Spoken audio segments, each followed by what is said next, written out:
ഹരേ കൃഷ്ണ. എല്ലാവർക്കും മാധവത്തിലേക്ക് സ്വാഗതം. നമ്മൾ കുറച്ച് കാലമായിട്ട് ശ്രീമദ് മഹാഭാഗവതമാണ് പറഞ്ഞുകൊണ്ടിരിക്കുന്നത്. ഭഗവാന്റെ ജീവിതത്തിലൂടെ ഇങ്ങനെ നമ്മൾ സഞ്ചരിച്ചു കൊണ്ടിരിക്കുകയാണ്. ഭഗവാന്റെ ചെറുമകന്റെ വിവാഹം, അനിരുദ്ധന്റെ വിവാഹം ഉഷയുമായി നടന്ന കാര്യമാണ് നമ്മൾ കഴിഞ്ഞ ദിവസം പറഞ്ഞത്. ഇന്ന് മഹാഭാഗവതത്തിലെ ഏറ്റവും ശ്രേഷ്ഠമായ കഥകളിൽ ഒരു കഥയാണ് ഇന്ന് നമ്മൾ പറയുന്നത്. ഒരുപക്ഷെ നിങ്ങളിൽ പലരും ഈ ഒരു കഥ കേട്ടിട്ടുണ്ടാകണമെന്നില്ല. അതുകൊണ്ട് തന്നെ വളരെ ശ്രദ്ധയോടുകൂടി ഭക്തിയോടുകൂടി ഇരുന്ന് ഈ കഥ അവസാനം വരെ കേൾക്കണം. കാരണം ഒരു വലിയ സന്ദേശം ഈ കഥയിലൂടെ നമുക്ക് ലഭിക്കുവാനായിട്ടുണ്ട്. ഈ കഥയുടെ പേര് നൃഗമോക്ഷം എന്നാണ്. ശ്രദ്ധിച്ചു കേട്ടുകൊള്ളുക.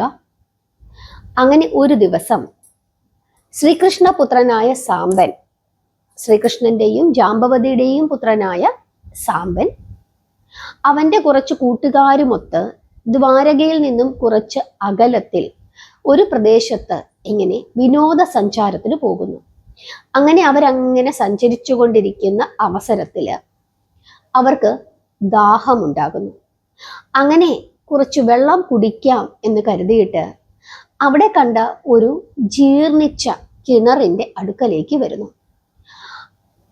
ആ കിണറിന്റെ അടുത്ത് വന്നിട്ട് അതിനകത്തേക്ക് നോക്കിയപ്പോൾ ആ കിണറിൽ ജലം ഒട്ടും തന്നെ ഉണ്ടായിരുന്നില്ല. പക്ഷേ ആ കിണറ്റിനകത്ത് ഒരു വലിയ ഓന്ത് കിടക്കുന്നുണ്ടായിരുന്നു.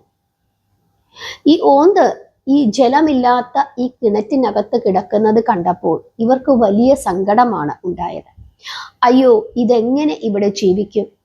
ഇതിന് ആഹാരം എവിടുന്ന് കിട്ടും? കുടിക്കുവാൻ വെള്ളം എവിടെ? ഇങ്ങനെ കിടന്നാൽ ഈ ഓന്ത് ചത്തുപോകുമല്ലോ, നമുക്കിതിനെ കരയ്ക്ക് കയറ്റാം എന്ന് പരസ്പരം പറയുകയും അവരങ്ങനെ തീരുമാനിക്കുകയും ചെയ്തിട്ട് അതിനുള്ള പല ശ്രമങ്ങളും നടത്തുന്നു. കമ്പിട്ട് കൊടുക്കുന്നു, കയറിട്ട് കൊടുക്കുന്നു, അങ്ങനെ പല കാര്യങ്ങളും ചെയ്യുന്നു. വളരെ താഴ്ചയുള്ള കിണറാണ്. പക്ഷേ അവർക്ക് ആ ഓന്തിനെ രക്ഷിക്കുവാൻ സാധിച്ചില്ല. വലിയ ആഴമുള്ള കിണറാണ്, വലിയ ഓന്തുമാണ്. അതുകൊണ്ട് തന്നെ കിണറ്റിനകത്തേക്ക് ഇറങ്ങി ഓന്തിനെ രക്ഷപ്പെടുത്തുവാൻ അവർക്ക് പേടിയുമായിരുന്നു. കാരണം ഓന്ത് കടിച്ചാലോ എന്നുള്ള ഭയം അവർക്ക് ഉണ്ടായിരുന്നു. അങ്ങനെ ഓന്തിനെ രക്ഷപ്പെടുത്താൻ പറ്റിയില്ലല്ലോ എന്നോർത്ത് സങ്കടപ്പെട്ടിട്ട് അവര് ദ്വാരകയിലേക്ക് തിരിച്ചുപോയി. അവിടെ എത്തിയപ്പോൾ സാംബൻ ഈ കാര്യങ്ങളെല്ലാം കൃഷ്ണനോട് പറയുന്നു. ഉടൻ തന്നെ കൃഷ്ണൻ സാംബനോടും അവൻ്റെ കൂടെ വന്ന ചങ്ങാതിമാരോടും കൂടി ഈ വൻകരയിലുള്ള ഈ കിണറ്റിന്റെ അടുക്കലേക്ക് എത്തുന്നു. അവിടെ ചെന്ന് കിണറ്റിലേക്ക് നോക്കിയപ്പോൾ ആ ഓന്ത് അപ്പോഴും അവിടെ കിടക്കുന്നുണ്ട്. കൃഷ്ണൻ, കരുണാനിധിയായ കാർവർണ്ണൻ, തൻ്റെ കയ്യ് ആ കിണറ്റിന്റെ അഗാധതയിലേക്ക് നീട്ടുന്നു. ഉടനെ ആ കൈ ഇങ്ങനെ നീണ്ടു ചെന്ന് ഓന്തിനെ സ്പർശിക്കുന്നു. അങ്ങനെ സ്പർശിച്ച് ആ ഓന്തിനെ കൃഷ്ണൻ എടുത്ത് എന്തു ചെയ്യുന്നു? പുറത്തേക്ക് കൊണ്ടുവരുന്നു. പെട്ടെന്ന് തന്നെ ആ ഓന്ത് ഒരു സുന്ദര പുരുഷനായിട്ട് മാറുന്നു. ഒരു രാജാവിനെ, രാജകുമാരനെ പോലെ തോന്നിക്കുന്ന രീതിയിൽ എല്ലാ ആഭരണങ്ങളും ഒക്കെ ധരിച്ചിട്ടുള്ള ഒരു സുന്ദര പുരുഷനായിട്ട് മാറുന്നു. അപ്പോൾ കൃഷ്ണൻ ചോദിക്കുകയാണ്, അങ്ങ് ആരാണ്? എന്തിനാണ് അങ്ങ് ഈ വെള്ളമില്ലാത്ത ഈ ജീർണിച്ച ഈ കിണറ്റിനകത്ത് കിടക്കുന്നത്? അതിൻ്റെ കാരണം എന്താണ് എന്ന് ചോദിക്കുന്നു. ഉടനെ ഈ മനുഷ്യൻ പറയുകയാണ്, സർവജ്ഞനായ അവിടുത്തേക്ക് എല്ലാം അറിയാം. എങ്കിലും അവിടുന്ന് ചോദിച്ചത് കൊണ്ട് ഞാൻ പറയാം. അവിടുന്ന് വിഷ്ണു ഭഗവാനാണ് എന്ന് ഞാൻ വിശ്വസിക്കുന്നു. ഞാൻ സൂര്യവംശ സ്ഥാപകനായ ഇഷാക്കുവിൻ്റെ അനുജൻ നൃഗൻ എന്ന രാജാവാണ്. ധാരാളം ദാനധർമ്മങ്ങളൊക്കെ ഞാൻ ചെയ്തിരുന്നു. പക്ഷേ അങ്ങനെ ദാനധർമ്മങ്ങൾ ചെയ്യുന്നതിൻ്റെ ഇടയ്ക്ക് എനിക്കൊരു അബദ്ധം പറ്റി. ഒരിക്കല് ഒരു പശുവിനെ ഞാൻ ഒരു ബ്രാഹ്മണന് ദാനം ചെയ്തു. ഈ പശുവിനെയും കൊണ്ട് അദ്ദേഹത്തിന്റെ ഗൃഹത്തിലേക്ക് പോവുകയും അവിടെയുള്ള അദ്ദേഹത്തിന്റെ തൊഴുത്തിൽ കൊണ്ടുചെന്ന് കെട്ടുകയും ചെയ്തു. പക്ഷേ ഈ പശുവിന് പരിചയമില്ലാത്ത തൊഴുത്തായതുകൊണ്ടാകാം പശു കയറ് പൊട്ടിച്ചിട്ട് തിരിച്ചോടി വന്ന് എൻ്റെ ഗോശാലയിൽ വന്ന് വീണ്ടും അവിടെ നിൽക്കുകയും ചെയ്തു. എൻ്റെ ഗോശാലയിൽ ധാരാളം പശുക്കളുണ്ട്. അതുകൊണ്ട് തന്നെ ഈ പശു അവിടുന്ന് കയറും പൊട്ടിച്ചുകൊണ്ട് വന്നത് ഞാൻ അറിഞ്ഞതുമില്ല. പിന്നെയും ഞാൻ അങ്ങനെ ദാനധർമ്മങ്ങൾ ചെയ്തുകൊണ്ടിരുന്നു. അങ്ങനെ ഞാൻ ഈ പശുവിനെ പിന്നീട് ഒരു ബ്രാഹ്മണൻ വന്നപ്പോൾ ആ ബ്രാഹ്മണന് ഈ പശുവിനെ ദാനം ചെയ്യുകയും ചെയ്തു. ആ രണ്ടാമത്തെ ബ്രാഹ്മണൻ ആ പശുവിനെയും കൊണ്ട് അദ്ദേഹത്തിന്റെ ഗൃഹത്തിലേക്ക് പോകുന്ന വഴിക്ക് ആദ്യത്തെ ബ്രാഹ്മണൻ, അതായത് ആദ്യമായി ഞാൻ ഈ പശുവിനെ ദാനം ചെയ്ത ബ്രാഹ്മണൻ എതിരെ വരുന്നുണ്ടായിരുന്നു. തൻ്റെ പശുവിനെ കണ്ടപ്പോൾ ആദ്യത്തെ ബ്രാഹ്മണന് മനസ്സിലാവുകയും ആദ്യ ബ്രാഹ്മണൻ രണ്ടാമത്തെ ബ്രാഹ്മണനെ വഴക്കു പറയുകയും ചെയ്തു. നാണമില്ലല്ലോ തനിക്ക്, നൃഗരാജാവ് എനിക്ക് ദാനമായി തന്ന പശുവിനെ മോഷ്ടിച്ചു കൊണ്ടുപോകാൻ തനിക്ക് നാണമില്ലല്ലോ എന്ന് പറഞ്ഞാണ് വഴക്ക് പറഞ്ഞത്. അപ്പോൾ രണ്ടാമത്തെ ബ്രാഹ്മണൻ, ഇത് നിങ്ങൾക്ക് തെറ്റുപറ്റിയതാണ്, ഈ പശുവിനെ എനിക്ക് നൃഗരാജാവ് ദാനം തന്നതാണ് എന്ന് പറയുന്നു.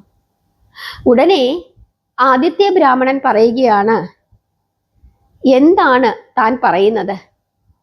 ദാനശീലനായ മഹാരാജാവ് എനിക്കും തനിക്കും ഒരു പശുവിനെ ദാനം ചെയ്തു എന്നോ?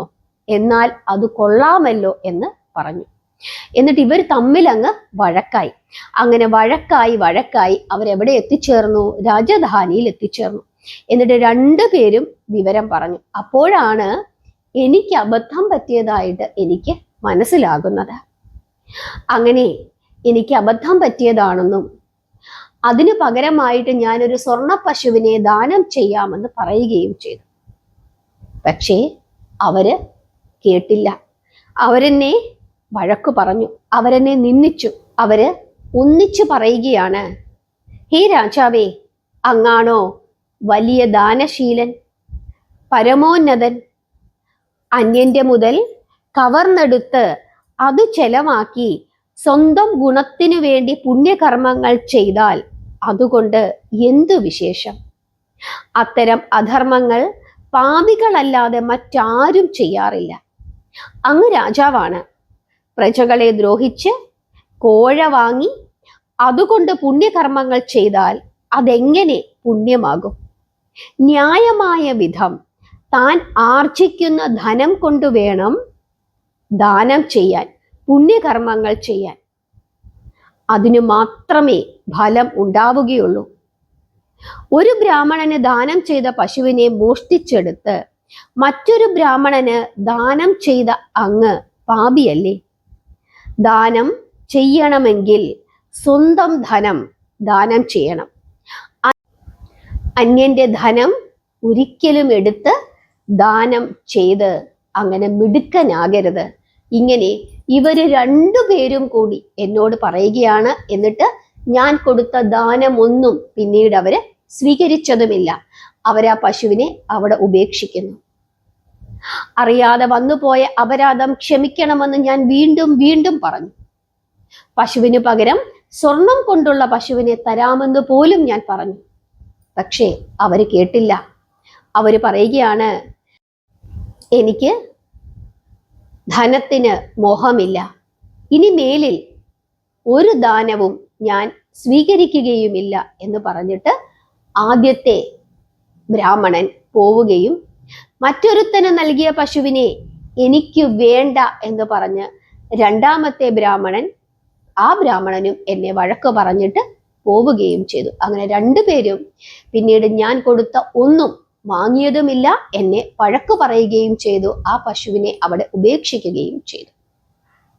പിന്നീടും ഞാൻ ധാരാളം പുണ്യപ്രവർത്തികൾ ചെയ്തു, ദാനങ്ങൾ ചെയ്തു. എങ്കിലും എൻ്റെ പാപത്തിന് അതൊന്നും ഒരു പരിഹാരം ആയതുമില്ല. ഒടുവിൽ യമധർമ്മന്റെ ഒരു വിധി ഉണ്ടായി. അനവധി കാലം ഓന്തായി ഒരു കിണറ്റിൽ കിടക്കണമെന്നും അവസാനം വിഷ്ണു ഭഗവാന്റെ കരസ്പർശത്താൽ പാപമോചനം സിദ്ധിക്കുമെന്നും മോക്ഷം ലഭിക്കുമെന്നുമായിരുന്നു യമധർമ്മന്റെ വിധി. ഞാൻ യമധർമ്മനോട് ചോദിച്ചു, ധർമ്മരാജാവേ, മനസ്സറിയാതെ ചെയ്തു പോയ ഒരു ചെറിയ അപരാധം, അത് എന്തുകൊണ്ടാണ് അങ്ങ് ക്ഷമിക്കാത്തത്?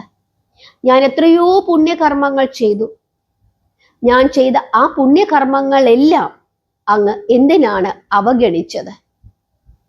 ഇത്ര കൊടിയ ശിക്ഷ നൽകാൻ എന്താണ് കാരണം എന്ന് ഞാൻ യമധർമ്മനോട് ചോദിച്ചു. അപ്പോൾ അദ്ദേഹം പറയുകയാണ്, അങ്ങൊരു രാജാവാണ്. നിർധനന്മാരും അവശന്മാരും ദരിദ്രന്മാരും അങ്ങയുടെ രാജ്യത്തുണ്ടായിരുന്നു. അവരെക്കുറിച്ച് അങ്ങ് ചിന്തിച്ചില്ല. അതിനു പകരം അങ്ങ് നിരന്തരം ബ്രാഹ്മണർക്കു മാത്രം ദാനങ്ങൾ ചെയ്ത് അവരെ പ്രീതിപ്പെടുത്തിക്കൊണ്ടിരുന്നു. പാവപ്പെട്ടവർക്ക് അങ്ങ് ഒരു ദാനവും ചെയ്തില്ല. അങ്ങ് രാജാവാണ്. അതുകൊണ്ട് തന്നെ പ്രജകളെ എല്ലാവരെയും അങ്ങ് തുല്യരായി കാണണം. അല്ലാതെ ബ്രാഹ്മണന് മാത്രം ദാനം ചെയ്തുകൊണ്ടിരുന്നാൽ അങ്ങയുടെ ദാനത്തിന് യാതൊരു ഫലവും ഉണ്ടാവുകയില്ല എന്ന് യമധർമ്മൻ പറയുന്നു. അങ്ങനെ യമധർമ്മന്റെ വിധി അനുസരിച്ചിട്ട് ഒരു ഓന്തായി ഈ കിണറ്റിൽ വളരെ കാലം ഞാൻ അങ്ങനെ കിടക്കുകയായിരുന്നു. എൻ്റെ വംശത്തിൽ വിഷ്ണു ഭഗവാൻ രഘുരാമനായി അയോധ്യയിൽ അവതരിച്ചു. ആ കാലത്തും ഞാൻ ഇവിടെ ഇങ്ങനെ കിടക്കുന്നുണ്ടായിരുന്നു. ഒരിക്കല് നാരദ മഹർഷി എന്നെ കാണാൻ വന്നിരുന്നു. അദ്ദേഹം പറഞ്ഞു, ദ്വാപരയുഗത്തിൽ വിഷ്ണു ഭഗവാൻ ശ്രീകൃഷ്ണനായി പൂർണ്ണ അവതാരം സ്വീകരിക്കും. അദ്ദേഹം അങ്ങേക്ക് മോക്ഷം നൽകുമെന്ന് നാരദൻ എന്നോട് പറഞ്ഞിരുന്നു. അന്നു മുതൽ ഭഗവാന്റെ വരവും കാത്ത് പ്രതീക്ഷിച്ചുകൊണ്ട് ഞാനിവിടെ കിടക്കുകയാണ്. കൃഷ്ണ ഭഗവാനെ, അങ്ങ് വിഷ്ണുവായ കൃഷ്ണൻ തന്നെയാണ്. അല്ലയോ കൃഷ്ണ ഭഗവാനെ, അങ്ങനെ അനുഗ്രഹിക്കണമെന്ന് പറഞ്ഞുകൊണ്ട് നൃഗൻ ശ്രീകൃഷ്ണ ഭഗവാനെ നമസ്കരിക്കുന്നു. അങ്ങനെ സ്തുതിച്ചുകൊണ്ട് നൃഗൻ എന്ന രാജാവ് ഭഗവാന്റെ തൃപ്പാദങ്ങളിൽ ദണ്ഡ നമസ്കാരങ്ങൾ ചെയ്തു. അങ്ങനെ ശ്രീകൃഷ്ണൻ ഈ നൃഗൻ എന്ന രാജാവിനെ അനുഗ്രഹിക്കുകയും അദ്ദേഹത്തിന് മോക്ഷം ലഭിക്കുകയും ചെയ്തു. ഇതാണ് ഭാഗവതത്തിലെ നൃഗമോക്ഷം. നമ്മൾ ഓരോരുത്തരും മനസ്സിലാക്കേണ്ടുന്ന വലിയ വലിയ പാഠമാണ് ഈ നൃഗമോക്ഷത്തിലൂടെ ഭഗവാൻ നമുക്ക് പറഞ്ഞു തരുന്നത്. അർഹതയുള്ള കരങ്ങൾക്ക്, ആ കരങ്ങൾക്ക് നമ്മൾ എന്തു ചെയ്യണം? ദാനം ചെയ്യണം. അല്ലാതെ മറ്റുള്ളവരെ കാണിക്കാൻ വേണ്ടി നമ്മൾ നടത്തുന്ന ദാനധർമ്മങ്ങൾക്കൊന്നും തന്നെ യാതൊരു പ്രയോജനവും ഉണ്ടാകുന്നില്ല എന്ന വലിയൊരു സന്ദേശം ഇതിലൂടെ പറയുന്നു. ഒരു രാജാവ് എങ്ങനെയായിരിക്കണം തൻ്റെ പ്രജകളെ കാണേണ്ടത് എന്നുള്ള കാര്യവും ഭാഗവതത്തിലെ ഈ കഥയിലൂടെ നമുക്ക് മനസ്സിലാക്കി തരുന്നു. നമ്മൾ ഓരോരുത്തരും ദാനം ചെയ്യുമ്പോൾ ഈ കാര്യം പ്രത്യേകമായി ഓർക്കുക. നമ്മൾ അതുകൊണ്ടാണ് നമ്മൾ കാശിയിലൊക്കെ ദാനം ചെയ്യുന്നുണ്ടല്ലേ. നമ്മുടെ വാട്സപ്പ് കൂട്ടായ്മയിലുള്ള ആളുകൾക്കൊക്കെ അറിയാം, അവര് ധാരാളം ആളുകൾ കാശിയിൽ ദാനം ചെയ്യുന്നുണ്ട്. അവര് ആ വീഡിയോ കാണുമ്പോൾ അവർക്ക് തന്നെ ബോധ്യമുണ്ട് അവരുടെ ഇത്തവണത്തെ അവരുടെ പൈസ അർഹതയുള്ള കരങ്ങളിലേക്കാണ് എത്തിയിരിക്കുന്നത് എന്ന് അവർക്ക് ഓരോരുത്തർക്കും മനസ്സിലാകുന്നുണ്ട്. അതുകൊണ്ടാണ് വീണ്ടും വീണ്ടും വീണ്ടും അവരെന്ത് ചെയ്യുന്നത്? ദാനങ്ങൾ ചെയ്തുകൊണ്ടിരിക്കുന്നത്. നമ്മൾ ഓരോരുത്തരും ആ കാര്യം പ്രത്യേകമായി മനസ്സിലാക്കുക. അർഹതയുള്ള കരങ്ങൾക്ക് ദാനം ചെയ്യുക. ഇവിടെ രാജാവ് ബ്രാഹ്മണന്മാർക്ക് മാത്രം ദാനം കൊടുത്തുകൊണ്ടിരുന്നു. ധാരാളം പാവങ്ങൾ അവിടെ താമസിക്കുന്നുണ്ട്. അവരെ ആരെയും രാജാവ് ഗൗനിച്ചില്ല. അതുകൊണ്ടാണ് അദ്ദേഹത്തിന്റെ ആ പുണ്യങ്ങൾക്കൊന്നും ഒരു ഫലവും കൊടുക്കാഞ്ഞത്. പലരും നമ്മുടെ വീട്ടിലുള്ള അച്ഛനും അമ്മയ്ക്കും കൂടപ്പിറപ്പുകൾക്കും ബന്ധുക്കൾക്കും ഒന്നും യാതൊരു സഹായവും ചെയ്യാതെ അനാഥാലയങ്ങളൊക്കെ പോയി സേവനം ചെയ്ത് ദാനം ചെയ്ത് ഫോട്ടോ എടുത്ത് ഇൻസ്റ്റാഗ്രാമിലും ഫേസ്ബുക്കിലും ഇട്ട് ലൈക്കുകൾ വാരിക്കൂട്ടും. അതുകൊണ്ട് എന്താണ് പ്രയോജനം? അങ്ങനെ ചെയ്തതുകൊണ്ട് യാതൊരു പ്രയോജനവുമില്ല എന്ന് കൂടി നമ്മൾ ഓരോരുത്തരും ഓർക്കണം. മദേഴ്സ് ഡേക്ക് മാത്രം അമ്മയെ ഓർക്കുന്ന മക്കളുള്ള കാലമാണ്. അതുകൊണ്ട് കർമ്മങ്ങൾ ശുദ്ധമാവുക, ഭഗവാനെ പ്രാർത്ഥിക്കുക, സ്നേഹിക്കുക, ഭാഗവതം നിരന്തരം പാരായണം ചെയ്യുക, മാധവത്തിന്റെ കൂടെ ഇരുന്ന് ഭാഗവതത്തിലെ കഥകൾ കേൾക്കുക.